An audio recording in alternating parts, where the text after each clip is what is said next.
Welcome back, Warriors. I'm your Quartermaster yet again, and it is great to see y'all. Welcome to the 19th video of my Weapon Workshop series. In this tutorial series, I look at all the relevant statistics for all the weapons we're supplied with for this 2042 conflict.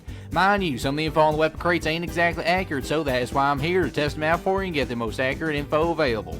On top of gathering info, I also give y'all my 3 suggested builds taking the field for dealing with all manner of combat situations. Today we'll be taking a look at our newest light machine gun, the RPT-31. The RPT-31 is based on the Russian RPL-20 developed by Kalashnikov Concern. It utilizes the 545x39 Russian round and was developed as a squad support weapon with a higher rate of fire than the RPK-16. Being a light machine gun, the RPT-31 boasts a 100-round detachable box magazine of high-powered rounds. As such, these high-powered rounds will be the basis for our ammo comparisons. These rounds fire at a slower rate of fire at 592 rounds per minute. This weapon also has access to a short barrel that gives us a healthy boost to our rate of fire, putting us right up around 675 rounds per minute. In terms of damage ranges, from 0 to a whopping 99 meters, we deal 22 damage to the body. I was prepared to write off the next damage range as being the only other one, but I found out that between 100 and 149 meters, damage drops to 18 before reaching our minimum damage of 15 at a monstrous 150 meters. Using these statistics, we end up with a TTK between 405 and 608 milliseconds, definitely on the slower end in terms of LMG TTKs. With a headshot multiplier of 2, adding in a headshot will reduce these numbers to be between 304 and 507 milliseconds. The next ammo type we have access to is the armor-piercing rounds. These rounds have the same 100-round detachable box magazine, but reload just a little slower than the base high-powered rounds. Surprisingly, these rounds also fire at the same rate as our base ammo, 592 rounds per minute. Obviously, the big selling point of these rounds is being able to damage vehicles, and what I found is that an entire belt dealt 36 damage to Jeeps and tanks equally. So that's 0.36 damage per shot, so don't expect this thing to really shred armor, but it can finish off a weakened vehicle. Against infantry, however, these rounds are disappointing. From 0 to 49 meters, we deal only 18 damage. That is a 50% range reduction on top of that damage reduction. Next, from 50 to 99 meters, we hit our 15 damage per shot. Lastly, from 100 meters and beyond, damage drops to a disgusting 13 damage per shot. These low damage numbers are looking very similar to the AC9 now that I think about it. Using these numbers, we end up with a TTK between 507 and 709 milliseconds, some truly disappointing numbers. Adding in a headshot slightly improves these numbers, making them between 405 and 608 milliseconds. The final ammo type we have access to is standard issue rounds. These rounds come in a 200-round detachable box magazine, have lower recoil, reload faster, and fire faster while giving up damage range and bullet velocity. Regarding that increased rate of fire, these rounds top out at 697 rounds per minute, over 100 RPM higher than the base ammo. In terms of those reduced ranges, from 0 to 49 meters, we deal 22 damage to the body. Next, our massive 18 damage range extends from 50 meters to 149 meters. We again reach our minimum damage of 15 at 150 meters and beyond. Using these stats, we end up with a TTK between 344 and 516 milliseconds. And in headshot, we'll change this to be between 258 and 430 milliseconds. These numbers are definitely more respectable when compared to the other ammo types. For my recoil testing, I initially tried using the entire 100-round belt to get recoil plots, but that quickly got out of hand. Instead, I went with 30 rounds at 20 meters to give you all some perspective on how these ammo types compare to each other. The base ammo kicks basically straight up at start and only start to deviate slightly as you continue to hold the trigger. Overall, it's still very manageable recoil plot. For some reason, the armor-piercing rounds kick much higher than the high-powered rounds in all directions. They're still controllable, but they're also notably worse for some reason. The standard issue rounds are as expected, very low side-to-side bounce and lower overall magnitude when compared to the base ammo.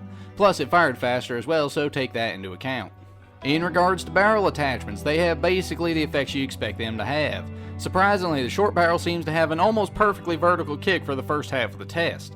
The RCOM tactical muzzle brake did kick higher, but it still tightened things up from the base recoil. The Champion muzzle brake added more sway to the recoil, but it's by far the lowest overall recoil. The tactical compensator did a fantastic job of stopping side-to-side bounce, but there was still extra sway and higher than base recoil. The Warhawk compensator lowered recoil a decent amount, but also spread it out the most. When we look at the underbarrels, the Cobra Grip did a great job of straightening out that recoil plot, probably because I was standing still while doing these tests. The LWG grip seems to kick higher than normal for some reason, and the spread was worse, but again, I was static, so I imagine that this plot would be tighter if I were on the move. The The rattlesnake grip does exactly what the description says, because you can see the accuracy with this grip is significantly worse. I would not recommend using it. The BCG grip is probably the best, seeing as the accuracy with this one is tight and vertical. Now, while I admit I started the recoil plot with a stoner laser just a tad higher than the other plots, the difference in recoil simply ain't there. For an attachment that claims to reduce recoil, it sure does a shit job of it. In terms of hipfire accuracy, when compared to the base spread, the rattlesnake grip don't do anything of note, while the stoner just does slightly more. But of course, the LS1 laser remains the only laser to significantly improve our hipfire spread. Looking at the recoil plots here, the hipfire is honestly surprisingly tight for an LMG. I made these plots at 50 meters with 30 rounds in the belt. The base spread isn't too bad. The LS1 laser is significantly tighter, while the rattlesnake is worse than the LS1. Finally, the stoner again is only slightly better than the rattlesnake, and it continues to be an underwhelming attachment. For the RPT-31, I got two builds today. My first build, Spray and Pray, focuses more on closer range fights against larger amounts of enemies. It starts out with the Fusion Hollow Optic, as it's my favorite close range optic. Next, I utilize the standard issue belts for a 100% ammo increase, a reload speed increase, a rate of fire increase, and a recoil reduction.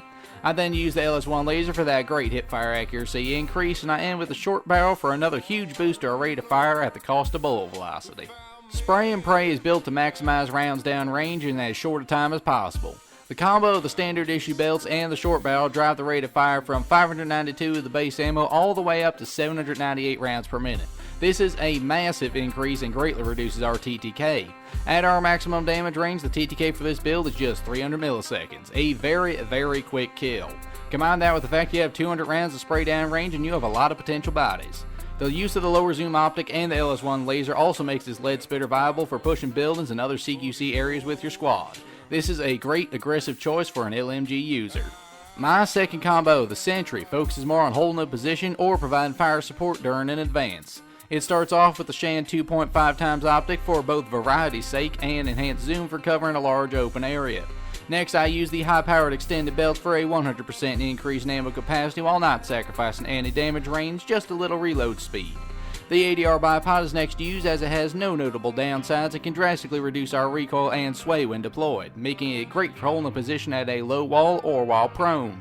And we end this build with the champion muzzle brake for the greatest overall recoil reduction to keep us on target during sustained fire. The Sentry may not fit everyone's style when it comes to usability. It can be used in a run and gun capacity, but it's not how I'd recommend using it. The Shan 2.5 times optic can be swapped with whatever you like, but I think it strikes a great balance between zoom, ADS speed, visual clarity, and peripheral vision. The 200 round ammo belts are there to provide sustained cover fire to advancing friendlies or for holding off waves of foes when on defense. The reload may be slower, but if you manage your ammo well, you won't have to worry about that too often. The champion muzzle brake on its own is a great option for this weapon, but combining it with a deployed bipod makes the Sentry into one of the most accurate and stable LMGs deployable on the field today. The slower rate of fire may turn some people off, but I'd say the consistent 5-shot kill out to 100 meters is well worth the slower rate of fire.